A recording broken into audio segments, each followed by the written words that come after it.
황영철 의원 지금 제가 다 기억하는데 그 사람들 중에 탈당자들 중에 권성동, 장제원, 황영철, 김성태 이 네 사람은 우리가 굉장히 익숙하잖아요. 청문회라든지 그렇죠. 탄핵대회에 앞장서서 참가했던. 그리고 뭐 김호준 파파이스도 꽤 나왔던 사람들이고. 네. 그 상황에서 지금 뭐 며칠 지나긴 했습니다만 그 사람들 탈당할 때 쭉 도열해서 자기들 성명 발표할 때 맨 오른쪽에 있던 사람의 표정 기억하세요? 못 봤습니다. 장제원이었는데요. 장제원은 차마 얼굴을 못 들고 계속해서 이렇게 얼굴을 가려요. 계속해서 그런 사진만 찍혔더라고요. 하나만 찍혔다고 생각했더니 아니고 굉장히 많은 시간 동안 얼굴을 가리고 있더라고요. 정말 민망했던 모양이에요. 바보는 아니네요. 네. 확실히. 근데 이 사람이 광우병 촛불 같은 때 그 당시에 그러니까 거의 10년 전이라고 볼 수 있겠죠. 2008년인가 그런데 그 당시에 광우병 촛불 관련해서 유모차 끌고 다녔던 엄마들을 국회에서 불러가지고 이제 추궁하는 장면이 나와요. 굉장히 그 수고스러운 원래 본 모습이 그랬었는데 그래서 저는 장제원은 기억하는 게 장제원과 지금은 현역이 아닌데 광주 북구 출신의 그러니까 강기정 의원하고 두 사람의 그 앙숙 관계는 굉장히 오랫동안 유명했어요. 근데 장제원이 그 후에 국회의원 선거를 한번 떨어집니다. 그러다가 다시 생환해 왔던 그런 사람이거든요. 장제원 자체는 그러니까 촛불 그 전의 느낌은 뭐냐면 약간 조폭스러운 그런 인물이었습니다. 그 생각보다 나이가 굉장히 젊었고요. 40대 초반 거의 한 40살에 국회의원 돼갖고 68년생이니까요. 올해로 굉장히 오랜 시간 동안 정치한 것 같은 느낌인데 50살밖에 먹지 않은 바로 그런 정치인이고요. 근데 그 사람의 이제 이야기는 그 가증스럽잖아요. 장제원 때문에 가장 욕먹고 있는 사람이 바로 김호준 총수예요. 네. 욕 바가지로 먹고 있죠. 파파이스도 지금 여러 번 출연한 상태고 네. 김호준의 뉴스 공장에도 꽤 많이 출연했는데 그렇게 해버리면 진짜 김호준 욕 바가지로 먹이는 거지.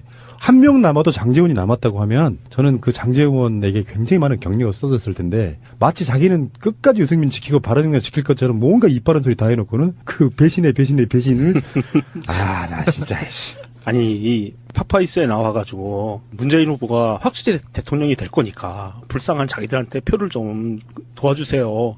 조금만 좀 도와주세요. 그리고 구걸을 했었거든요. 애원을 하면서. 그러더니 바른정당을 탈당을 해서 자유당으로 원대복귀한다고 하니까 참 그 허탈했었죠. 뭐 저런 새끼가 다 있어 그랬었는데 이게 하늘이 있긴 있어요. 또 뒤끝 장렬하는 이 친박단체들이 자유당에서 이 인간들을 우리 못 받아줘 이러니까 지금 공중에 떠버린 상태라. 그건 뒤끝이라고 볼 수가 없고요. 그들이 한 명이 더나 많아 제가 봤을 때는 별로 의미가 없어요. 지금 현재로서는. 그러니까 아니 아무리 속 좋은 만약에 이제 예를 좀 들어보자면 집에 번차가 있고 어떤 놈이 그러니까 지들 표현대로 하면 그래요. 바람이 나서 나갔다가 다시 들어올 때 좋다고 받아주는 사람이 얼마나 있겠어요. 당연히 반발을 하죠. 니들이 들어올 거면 진정성 있게 사과하고 석고대죄하고 들어와 이렇게 밀어낼 수밖에 없잖아요. 뭐 그런 상태라고 보는데 거기에 대해서 뭐 달랑 받아줄 것처럼 이런 생각도 한번 해봅니다. 정치인들이라고 하는 게 참 이것밖에 안 되는구나. 저는 야수님한테도 한번 이런 질문을 드려보고 싶은데 저 같은 민초도 뭐 이렇게 열악한 환경에서 방송하면서도요. 사람이 갖고 있는 기본적인 도리 같은 건 좀 지키려고 노력을 하거든요. 그러니까 당장 대선만 안 보고 꾸준히 자기들을 지키면 저는 언젠가 바른정당이 건전한 보수로서 자리 잡을 날이 금방 온다고 보는 사람이거든요. 예, 저도 그렇게 생각했습니다. 그거를 못 기다리고 그렇게 다시 돌아간다는 건 아니 배신 한번 할 수는 있잖아요. 근데 그게 자기 색깔로 수년간 유지가 돼야 자기들 색깔이 되는 거야. 근데 바로 얼마 지나지 않아서 돌아간다고 하는 거는 진짜로 이건 정치 생명 끝이라고 보거든요. 그러니까 저는 그 바른정당 탈당하는 의원들을 보면서 그러니까는 뭐 다들 그래 똑같겠지만 유승민 의원 좀 안 됐다라는 감정이 기본적으로 들었는데 좀 심각하게 봤던 건 이승만 자유당에서 시작되는 그 분당대기 쪼개지기 전에 새누리당 그러니까 그 뿌리를 그 이승만 자유당에 가지고 있지 않습니까? 그러니까 이승만 자유당은 그 이전에 조선의 몰락을 가져왔던 노론 패거리들 문화에서 이제 그 자유당까지 오게 된 건데 그런 그 정치적 맥락에서 그 기득권을 가지고 있었던 정치인들이 절대적으로 꽃길만 가겠다는 그런 집착 같은 게 있습니다. 그러니까 고생하면 안 되고 갖추어진 상태에서 모든 어떤 그 스포트라이트를 받으면서 자기들이 추구하는 바를 다 따내는 이런 것들이 있는데 그러니까 유승민 의원이 그나마 훌륭하다고 이렇게 느껴지는 건 흙길을 가고 있는 거예요. 자기 스스로. 그래서 굽이굽이 고갯길을 가고 있는데 그 잠깐을 못 참는 거죠. 요번에 탈당한 그 의원들이. 그러니까 자기들도 이제 보수가 세력화하기 지금 이 상태에서 굉장히 위태롭다는 건 자기들도 다 알고 있는데 자유한국당으로 간다고 해서 보수 세력이 살아날 거다라고 생각하는 사람도 없을 겁니다. 근데 막말로 그냥 집안 형편이 더 나으니까 가는 거죠. 그러니까 그런 게 이제 너무 가짜나 보인다고 해야 되나? 그러니까 저보다 나이 많은 사람들한테 이렇게 이야기하는 거는 좀 그럴지 몰라도 너무 꼴갑잖아 보이는 거예요. 그 잠깐의 고생을 못 참고 그러니까 한 5년만 견뎌도 건전한 건강하고 진짜 가치 있는 보수 세력으로서 자기들이 자리 잡을 수 있는데 그 5년을 못 참고 자기들이 누리던 어떤 안락함을 누리면서 또 같이 가겠다라는 그런 비열함 같은 게 정말 하나하나 진짜 정말 쪽쪽 빨아먹고 싶습니다, 진짜. 에드워드 타크님의 트윗입니다. 전화위복, 바른정당, 당원가입 25배, 후원금 50배로 폭증, 집단 탈당 발표가 있었던 전날부터 3일 오후 2시까지 이틀간 온라인 입당은 1,500명, 후원금 모금액은 1억 3천만 원으로 평상시에 비해 늘었다라고 올려주셨습니다. 많은 분들이 유승민을 욕하던 사람들도 불쌍하다 해가지고 집결을 하고 있다고 하는 그 뉴스를 봤을 때 당을 많이 하겠구나라고 생각했는데 이런 수치로 보니까 끝까지 가서 엄지척 합시다 우리. 그 와중에 탈당을 번복한 사람이 하나 있었죠. 황영철. 황영철이 이제 인터뷰를 보면은 그런 얘기가 나와요. 그러니까 새누리당, 그러니까 자유한국당에서 반대하니까 안 들어간 거 아니냐 이렇게 물어보니 그건 아니고 자기가 밤새워 고민을 했다는 거예요. 나를 밀어준 국민의 민심이 무언지를 고민하게 됐다. 그래서 탈당을 번복하게 되는데 그것도 같이 하려고 했던 사람이 장제원이었다는 거예요. 그러니까 이쪽에서 어느 정도 송원을 막 되게 받았었잖아요. 저도 김성태 그전에 장제원 이런 사람들 엄청 싫어했습니다. 근데 이제 박근혜 탄핵 과정에서 청문회 같은 걸 하게 되면 더 세게 밀어붙이니까 원래 배신자들은 원래 그러잖아요. 네. 더 세게 밀어붙여야 진정서를 인정받으니까. 근데 그 상태에서 황영철 의원이 안 나가면서 13명이 모조리 탈당했다고 하면 19명이 남는 상태였어요. 그렇죠. 맞습니다. 예. 교섭단체가 깨지는 상태였는데 황영철이 남게 되고 지금 나머지 나가 있는 사람들은 자유한국당에 지금 들어가지 않은 상태. 그러니까 무소속으로 지금 남게 되는 상태. 받아주지 않으니까. 네, 그런데 유승민 후보가 황영철 의원한테 전화를 해가지고 좀 다시 생각해달라고 했다는 그런 말도 돌더라고요. 그래서 다시 좀 생각해달라고.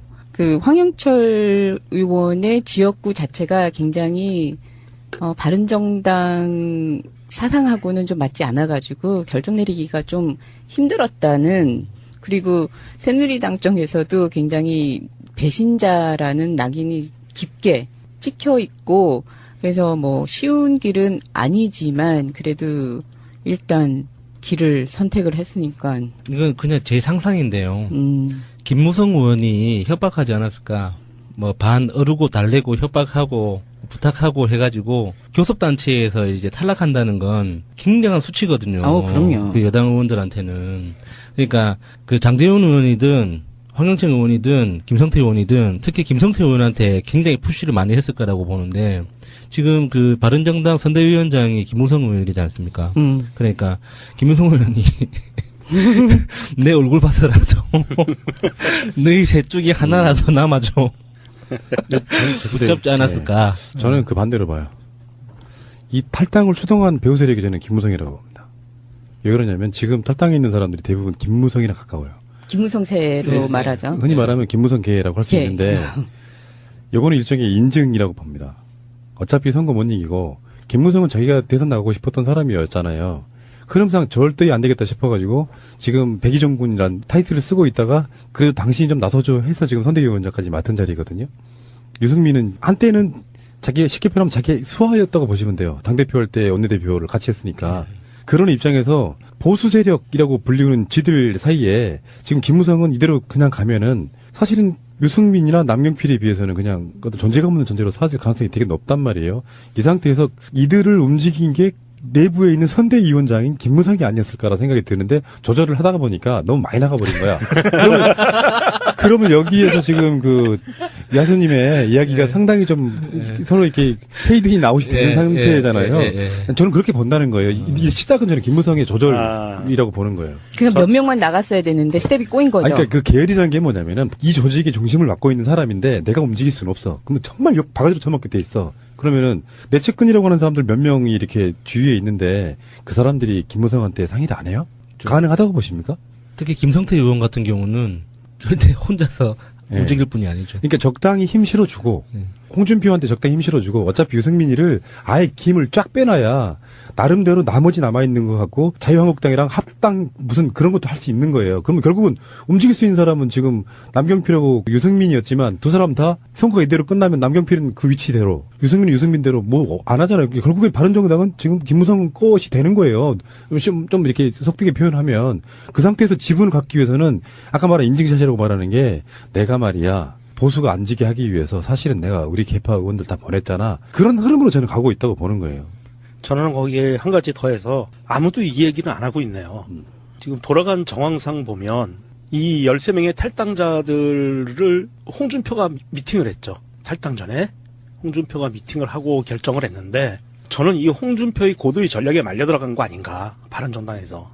이 탈당파 의원들이 특히 홍준표가 그동안 눈의 가시처럼 여기고 있던 바른정당의 세력, 득표율 이것마저도 욕심이 나서 와해시키기 위해서 공작을 하고 그리고 홍준표 단독으로 벌인 일이기 때문에 밑에 있는 자유당의 여타 국회의원들은 저 사람들 들어오면 뻔히 반대할 거 뻔히 알면서도 본인이 그걸 저지른 거죠. 그래서 이걸 와해시켜버리고 오면 안 받아주고 이런 완전 와해되니까 아마 그런 작업이 들어간 게 아닌가. 그러면은 무엇을 얻는데요? 저는 다른 분석을 한번 해볼게요. 좀 약간 달라요. 뭐냐면은 홍준표는 그 자기가 바랬던 게 맞아요. 직접 입당을 해줘야 새가 불어나는 건 맞습니다. 과시할 수도 있고 유승민 쪽은 다 나한테 넘어왔어. 그래서 깜깜이 여론조사 기간을 지나면서 우리가 올라갈 수 있다는 첫 신호탄으로 나는 최소한 안철수를 이기고 간다. 이런 거라고 봐요. 근데 홍준표의 자유한국당 내에서의 위치를 한번 보셔야 됩니다. 완전 비주류였잖아요. 가짜치도 않은 게 지금 친박 핵심들 입장에서 보면은 아무것도 아닌 게 지금 대선 후보에 올라가 있는 상태예요. 근데 성격상 돈키호테처럼 그쪽 어떤 상의도 없이 내가 뭐 하다못해 이제 거기에는 분명히 지역위원장 보장 약속이라는 게 있었을 거란 말이에요. 그게 없으면 어떻게 그냥 나갑니까? 탈당해가지고 지금 몇 달 지났잖아요. 그러면 대선 체제 정비를 위해서라도 현역들이 아닌 지역위원장들이 꽂혀 있을 거란 말이에요. 그거 뽑아내줄게. 약속하라고 들어왔을 거라고 봐요. 그러니까 홍준표는 홍준표대로 자기가 뜻하는 대로 지금 안 되고 있는 상태라고 봐요. 어차피 홍준표 저 새끼 대통령 안 돼. 그래서 사실 막구 실력자들이 으름장 놓고 있잖아요. 서청원부터 시작해가지고 벼룩이도 낯짝이 있지 뭐 이렇게 해대면서 들어오려고 하는 사람들을 환대해 줄 줄 알았더니 문전박대하는 분위기로 하니까 못 들어오고 있는 상태라고 보고 다시 말씀드리지만 저는 김무성이 가장 비열한 놈이라고 저는 봅니다. 김무성이 며칠 전에도 유세장에 안 나타났습니다. 네. 그래서 선대위원장인데 유승민을 전혀 돕지 않고 있었어요. 비난이 빗발치고 도대체 당시 생각하는 게 뭐냐 이런 상태에서 김무성 자체는 유승민이 어떻게든지 쪼그라들면 바른정당 지분 갖고 뭔가 정치 한번 해보고 싶거나 합당을 향후에 생각하고 있는 게 아닌가 하는 대선을 뛰게 되는 선대위원장이나 후보는 그 후를 생각하는 것보다 일단 기본적으로 최선을 다해줘야 되는데 유승민 지지율이 안 나오니까 김무성은 지금 계속해서 그 후를 생각하는 정치를 하고 있는 것 같다. 저는 그렇게 보는 거예요. 김무성이 기본 성향이 도장 들고 나르셨군요. 전에 그랬던 것처럼 또 그러려고. 김무성이 사실은 바른정당의 지지율 안 올라가는 것의 대표적인 원인이에요. 우리는 김무성 그러면 온갖 꼴통스러운 발언과 함께 박근혜 정권 때 박근혜 아부하느라 했던 발언을 다 기억합니다. 그래서 바른정당의 면면들을 쭉 봐요. 유승민 뭐 그래도 뭐 원내대표 할 때 그 국회 연설 같은 경우는 정말 훌륭했었고 쭉 이렇게 봐요. 김무성이 있네? 꼴통 이미지가 자유한국당이랑 똑같아. 뭐가 달라요? 친박 핵심이 아니었다는 것만 빼고. 아, 그 말씀 드리니까, 네. 저 패친 중에, 김무성 라인의 시의원이 한 명 있거든요? 근데 그 탈당 뉴스가, 바른정당 탈당 뉴스가 뜨던 순간, 그분 타임라인에 다이어트 정보가 올라오더라고요. 전혀 상관없는, 그러니까 평소에 대선 뉴스 계속 포스팅하고 꾸준히 하던 사람이, 바른정당 의원 탈당 뉴스가 딱 뜨니까 다이어트 정보가 올라오더라고요. 그런 김무성 그 의원의 성향을 생각하면은 또 이해가 되는 측면이 있네요. 예. 바른정당, 굳세어라 바른정당, 유승민. 심상정 후보가 그런 얘기도 했죠. 바른정당 의원들 집에 불 지르고 야반 도주했다. 제가 다분하다. 이런 표현도 했습니다. 보수, 건전한, 건강하고 진짜 가치 있는 보수 세력으로서 자기들이 자리 잡을 수 있는데, 그 5년을 못 참고, 자기들이 누리던 어떤 안락함을 누리면서 또 같이 가겠다라는 그런 비열함 같은 게, 정말, 하나하나 진짜 정말 쪽쪽 빨아먹고 싶습니다, 진짜. 에드워드 타크님의 트윗입니다. 전화위복 바른정당 당원가입 25배 후원금 50배로 폭증 집단 탈당 발표가 있었던 전날부터 3일 오후 2시까지 이틀간 온라인 입당은 1,500명 후원금 모금액은 1억 3천만 원으로 평상시에 비해 늘었다라고 올려주셨습니다.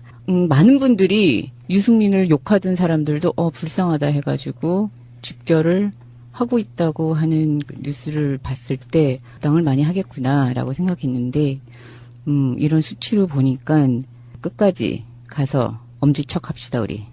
그 와중에 탈당을 번복한 사람이 하나 있었죠. 황영철. 황영철이 이제 인터뷰를 보면은 그런 얘기가 나와요. 그러니까 새누리당, 그러니까 자유한국당에서 반대하니까 안 들어간 거 아니냐 이렇게 물어보니 그건 아니고 자기가 밤새워 고민을 했다는 거예요. 나를 밀어준 국민의 민심이 무언지를 고민하게 됐다. 그래서 그러니까 그 뿌리를 그 이승만 자유당에 가지고 있지 않습니까? 그러니까 이승만 자유당은 그 이전에 조선의 몰락을 가져왔던 노론 패거리들 문화에서 이제 그 자유당까지 오게 된 건데 그런 그 정치적 맥락에서 그 기득권을 가지고 있었던 정치인들이 절대적으로 꼭길만 가겠다는 그런 집착 같은 게 있습니다.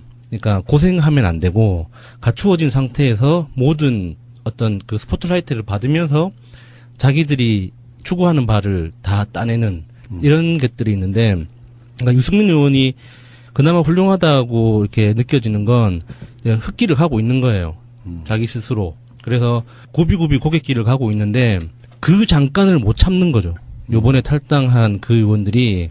그러니까 자기들도 이제 보수가 세력화하기 지금 이 상태에서 굉장히 위태롭다는 건 자기들도 다 알고 있는데 자유한국당으로 간다고 해서 보수 세력이 살아날 거다라고 생각하는 사람도 없을 겁니다. 근데 막말로 그냥 집안 형편이 더 나으니까 가는 거죠. 그러니까 그런 게 이제 너무 가짜나 보인다고 해야 되나? 그러니까 그 저보다 나이 많은 사람들한테 이렇게 이야기하는 거는 좀 그럴지 몰라도 너무 꼴갑잖아 보이는 거예요. 그 잠깐의 고생을 못 참고 한 5년만 견뎌도 황영철 의원 지금 제가 다 기억하는데 그 사람들 중에 탈당자들 중에 권성동, 장제원, 황영철, 김성태 이 네 사람은 우리가 굉장히 익숙하잖아요. 청문회라든지 또 탄핵대회에 앞장서서 참가했던 그리고 뭐 김호준 파파이스도 꽤 나왔던 사람들이고 네. 그 상황에서 지금 뭐 며칠 지나긴 했습니다만 그 사람들 탈당할 때 쭉 도열해서 자기들 성명 발표할 때 맨 오른쪽에 있던 사람의 표정 기억하세요? 못 봤습니다. 장제원이었는데요. 장제원은 차마 얼굴을 못 들고 계속해서 이렇게 얼굴을 가려요. 계속해서 그런 사진만 찍혔더라고요. 하나만 찍혔다고 생각했더니 아니고 예. 굉장히 많은 시간 동안 얼굴을 가리고 있더라고요. 정말 민망했던 모양이에요. 바보는 아니네요. 네. 확실히. 근데 이 사람이 광우병 촛불 같은 때 그 당시에 그러니까 거의 10년 전이라고 볼 수 있겠죠. 2008년인가 그런데 그 당시에 광우병 촛불 관련해서 유모차 끌고 다녔던 엄마들을 국회에서 불러가지고 이제 추궁하는 장면이 나와요. 굉장히 그 수고스러운 원래 본 모습이 그랬었는데 그래서 저는 장제원은 기억하는 게 장제원과 지금은 현역이 아닌데 광주 북구 출신의 그러니까 강기정 의원하고 두 사람의 그 앙숙 관계는 굉장히 오랫동안 유명했어요. 근데 장제원이 그 후에 국회의원 선거를 한번 떨어집니다. 그러다가 다시 생환해 왔던 그런 사람이거든요. 장제원 자체는 그러니까 촛불 그 전의 느낌은 뭐냐면 약간 조폭스러운 그런 인물이었습니다. 그 생각보다 나이가 굉장히 젊었고요. 40대 초반 거의 한 40살에 국회의원 돼갖고 68년생이니까요. 올해로 굉장히 오랜 시간 동안 정치한 것 같은 느낌인데 50살밖에 먹지 않은 바로 그런 정치인이고요. 근데 그 사람의 이제 이야기는 그 가증스럽잖아요. 장제원 때문에 가장 욕먹고 있는 사람이 바로 김어준 총수예요. 네. 욕 바가지로 먹고 있죠. 파파이스도 지금 여러 번 출연한 상태고 네. 김어준의 뉴스 공장에도 꽤 많이 출연했는데 그렇게 해버리면 진짜 김어준 욕 바가지로 먹이는 거지. 한 명 남아도 장제원이 남았다고 하면 저는 그 장제원에게 굉장히 많은 격려가 쏟아졌을 텐데 마치 자기는 끝까지 유승민 지키고 바른정당 지킬 것처럼 뭔가 이빠른 소리 다 해놓고는 그 배신을 나 진짜 아니 이 파파이스에 나와가지고 문재인 후보가 확실히 대통령이 될 거니까 불쌍한 자기들한테 표를 좀 도와주세요. 조금만 좀 도와주세요. 그리고 구걸을 했었거든요. 애원을 하면서. 그러더니 바른정당을 탈당을 해서 자유당으로 원대복귀한다고 하니까 참 그 허탈했었죠. 뭐 저런 새끼가 다 있어 그랬었는데 이게 하늘이 있긴 있어요. 또 뒤끝장렬하는 이 친박단체들이 자유당에서 이 인간들 우리 못 받아줘 이러니까 지금 공중에 떠버린 상태라. 그건 뒤끝이라고 볼 수가 없고요. 그들이 한 명이 더나 많아 제가 봤을 때는 별로 의미가 없어요. 지금 현재로서는. 그러니까 아니 아무리 속 좋은 만약에 이제 예를 좀 들어보자면 집에 본체가 있고 어떤 놈이 그러니까 지들 표현대로 하면 그래요. 바람이 나서 나갔다가 다시 들어올 때 좋다고 받아주는 사람이 얼마나 있겠어요. 당연히 반발을 하죠. 니들이 들어올 거면 진정성 있게 사과하고 석고대지하고 들어와 이렇게 밀어낼 수밖에 없잖아요. 뭐 그런 상태라고 보는데 거기에 대해서 뭐 달랑 받아줄 것처럼 이런 생각도 한번 해봅니다. 정치인들이라고 하는 게 참 이것밖에 안 되는구나. 저는 야수님한테도 한번 이런 질문을 드려보고 싶은데 저 같은 민초도